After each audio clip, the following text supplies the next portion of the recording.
Our only witness today is Mr. Sundar Pichai. Mr. Pichai is the Chief Executive Officer of Google.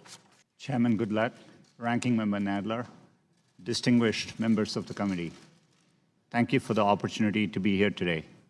More than 90% of all internet searches take place on Google or its subsidiary, YouTube, and they are curating what we see. Google has long faced criticism for manipulating search results to censor conservatives.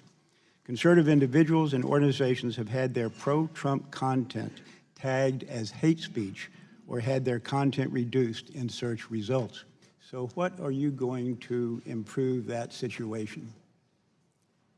Congressman, thanks for the question. If I may, some of the studies you mentioned, we have investigated those. There are other studies which have looked at it. We have found issues with the methodology and the sample size and so on.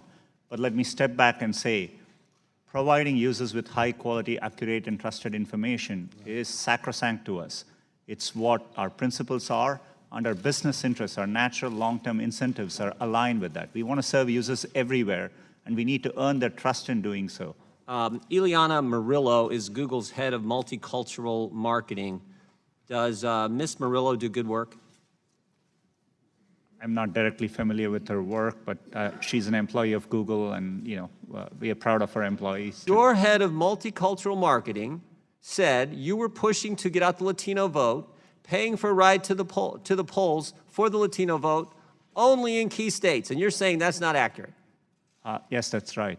We haven't found any evidence to substantiate any. So she just made it up out of thin air the day after the election and wrote this email to your top executives, and it's not true? Congressman, I'm happy to follow up, but I think the employees today do their own activities. We don't want the follow-up. I want the real answers right here in this committee.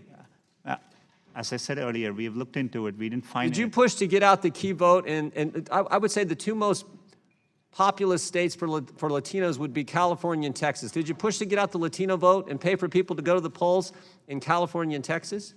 We as a company didn't have any effort to push out votes for any particular demographic. That would be against our principles. We participate in the civic process in a nonpartisan way, and we think it's really important we do it that way. I have an iPhone, and if I move from here and go over there and sit with my Democrat friends, which will make them real nervous, does Google track my movement?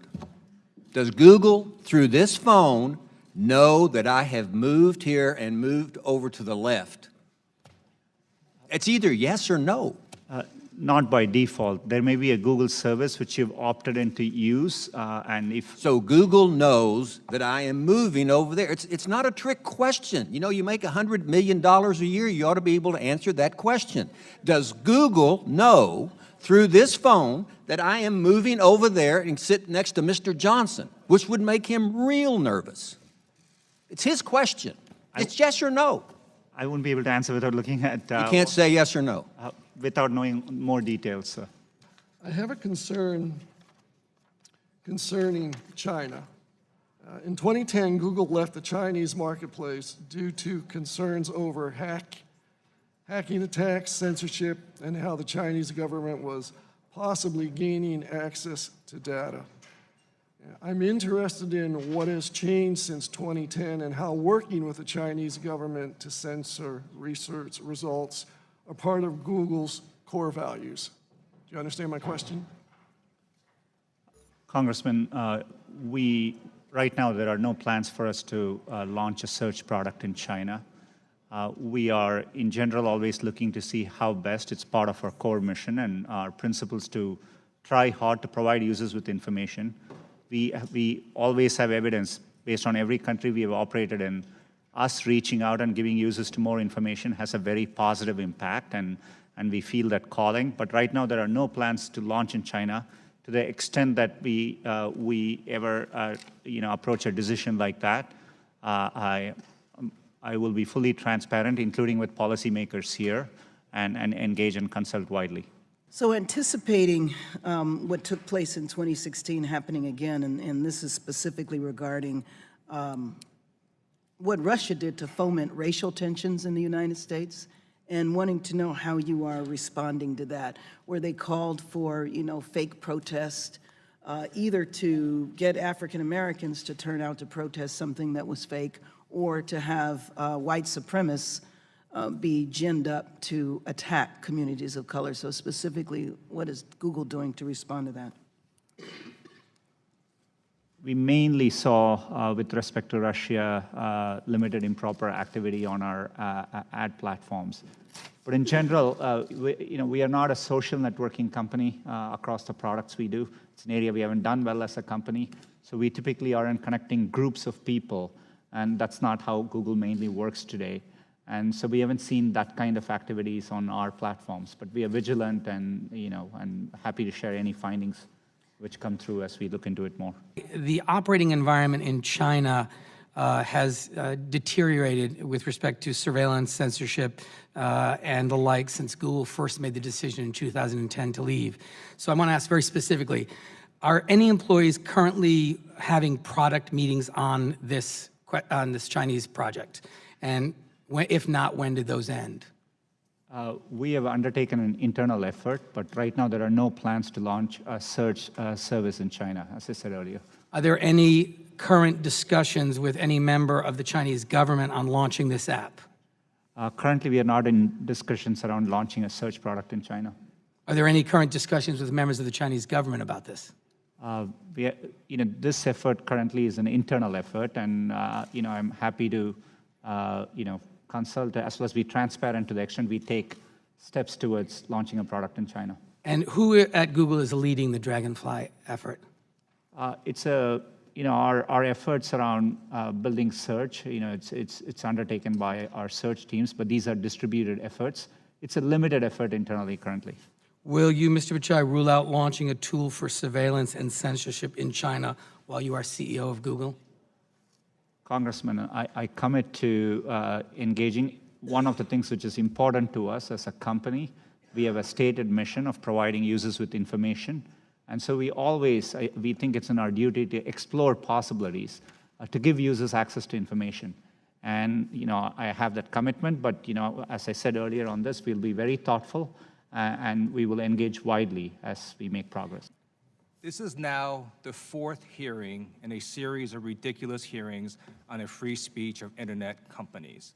A significant portion of this hearing was a waste of time because the First Amendment protects private individuals and corporations' free speech rights. So I'm going to search for Congressman Steve King. I'm going to hit the News tab. First article that pops up is from ABC News.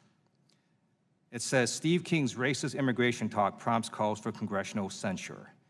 That's a negative article. But you don't have a group of people at Google sitting there thinking and trying to modify search results. Every time Steve King comes up, a negative article appears. That's not what's happening, right? We always operate for any query with the same set of principles. We are trying to reflect what is currently, if it is newsworthy, what is currently being discussed about that phrase. Thank you. So let me just conclude here by stating the obvious. If you want positive search results, do positive things. If you don't want negative search results, don't do negative things. And to some of my colleagues across the aisle, if you're getting bad press articles and bad search results, don't blame Google or Facebook or Twitter. Consider blaming yourself. Did Google design a prototype for a search engine that could be used in China to censor content? Congressman, we have undertaken an internal effort. Did you create a prototype? There was a report in The Intercept that says a prototype for the censored search engine was designed. We have developed and explored what search could look like if it were to be launched in a country like China, and that's what we explored. And how many months was that project ongoing? We've had the project underway for a while, and there have been other projects which we have undertaken for a while, and we've never launched them too. So we are constantly exploring. How many people were working on it? The estimates, the number of engineers on the project have varied over time. At one point, we have had over 100 people working on it, it's my understanding. Who makes the judgment calls regarding content moderation at Google? Chairman, it depends on the area. So, for example, if it's YouTube, we have very clear teams which are responsible for YouTube content policies. And They identified, is it possible for a customer to write to them and say, hey, here's a concern I have? we give clear channels for content creators to, to raise concerns back, and we have clear avenues. And we also have had people who are responsible for these platforms, including content moderation, appear here, and I think they've consulted widely here too.